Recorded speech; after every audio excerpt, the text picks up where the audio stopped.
What is up, DTube Steam blockchain? So today I want to talk about the combination of different perspectives. So, for example, let's say 3D worlds, 2D worlds, text-based worlds, audio-based worlds. You have all these different ways you can communicate with something. For example, let's say this video right now, it's a visual experience, it's visual communication, it's audio combination, it's a 2D combination or 2D communication, and you can even say in many ways it's a 3D communication because the human itself is 3D. What I think is going to be very interesting in the future is, let's say, a digital game, or let's say some digital piece of information, but let's just say a digital game. Let's say you're playing a 2D based game, it's a blockchain game. Let's say you want to switch this to being a 3D game. You should be able to switch a 2D game to a 3D game. You should be able to switch a 2D game into a text-based interface as well. You should be able to decide what kind of interface you want to view something in and experience something in. So let's say let's take the game Worms. So we have the Worms game. There's a 2D Worms game. There's also a 3D Worms game. You shouldn't have to switch a game. A game should be able to switch. It should already be pre-installed that you can switch perspectives and you can switch experiences within. So each game should have already built in ways for a person to both customize the interface, customize the viewing perspective, and customize how they want to do something. I think this is going to be very cool because let's say a person, for example, we already see this right now, for example, with let's say YouTube, okay? A lot of it is now used podcast because people just want to consume information in their own way. Many people just want audio, and you can really experiment around with this more. Of course, people right now, everything is very, it takes time to build out the infrastructure. So, for example, with 3D digital game worlds, sure, we have HTC Vive come out late 2016, and a lot of that infrastructure, or a lot of the technology may be here. The technology to do cool stuff may be here, but the infrastructure, the education, the access to the technology, it might be limited. It might take a decade for that technology to get into people's hands and get easy and get cheap and have the appropriate hardware and software. And there is a lot of variables, but it's going to be really cool when you can basically play a 2D game in 3D environment instantly, basically. I remember when I tried HTC Vive late 2016, it was amazing. It's amazing.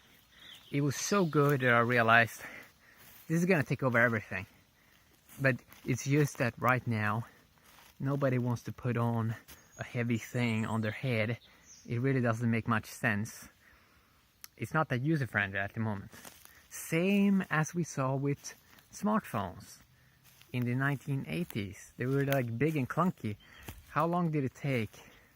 It took decades, right, to get into a really nice system that people want to use, or people want to consume. For example, if I can have this video, this audio form, instantly, it's just some information, right? It's just some small piece of information that I gathered. It should instantly be available everywhere, right? There should be an AI bot that makes sure of that.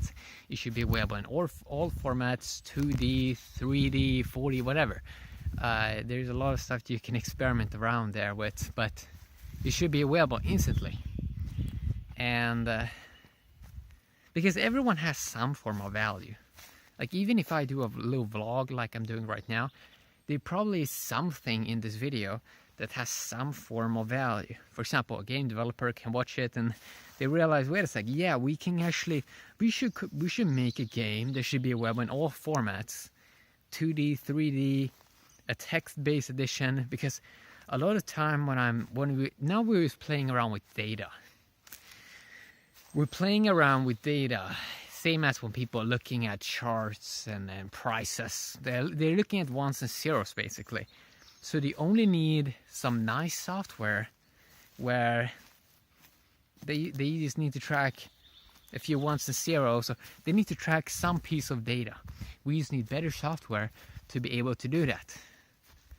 And then we're eventually going to have our own AI assistant that does this for us. And that's going to be cool. So everyone is like, for me to do a video like this right now, it costs nothing. It costs nothing, or it's basically free. It's basically free, and the potential upside is that there is some small piece of value in it. And if everyone does it, it's free information, which is kind of cool. I think that everyone has observed something in the world that might have some value, and this combination is really, really fascinating. For example, we know how cool the 3D world is. We know how, I mean, if I'm just in some game like Minecraft or whatever, I don't, and then I go to some text-based forum where people just, like right now it's kind of funny how chats works and everything. It's just in a text form. It's like, it's not that fun. It's not that engaging. With cool in-game items, you can own stuff in a virtual world. It's so much more fun. It's so much more fun. So it's kind of clear that the text-based way of communicating is going to go away. It's going to go away. Even when I'm doing this video, there's not that much text going on. It's mainly some video thing. It's some voices that my sound that I'm making, but there's no physical words, because it says we communicate much faster by symbols,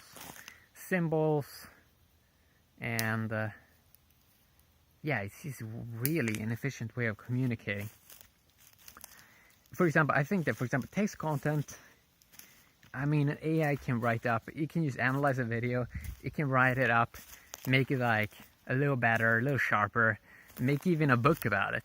It can like analyze all that you ever said and make a book about it. It's gonna be like a small little thing, like a side little thing. It hires a developer, or I mean, it hires someone to make the album cover. It makes a payment link, and you're done.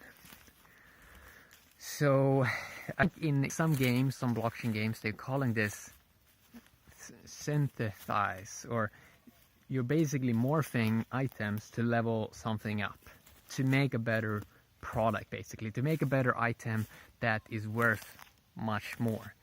And I think that this is something that we're going to do with content being created. For example, I make a piece of content, I make a thumbnail, I maybe write some text. If you just spice it up a little bit, it becomes such a better experience. A lot of it is just the experience aspect, right? A lot of it is just the experience aspect. Many times it's not that much about the content, what's being said. It's more about creating a nice atmosphere. And this is also why I think the blockchain games, are going to take over a lot, because they're going to put out that 432 hertz music, some peaceful stuff. You're going to craft something. You're going to see nice graphics, pleasing to your eyes. You're going to level up something. You're going to feel that your intelligence is being engaged, because you're getting this nice visual experience, and sometimes you have to think. And that it's not this this environment where it's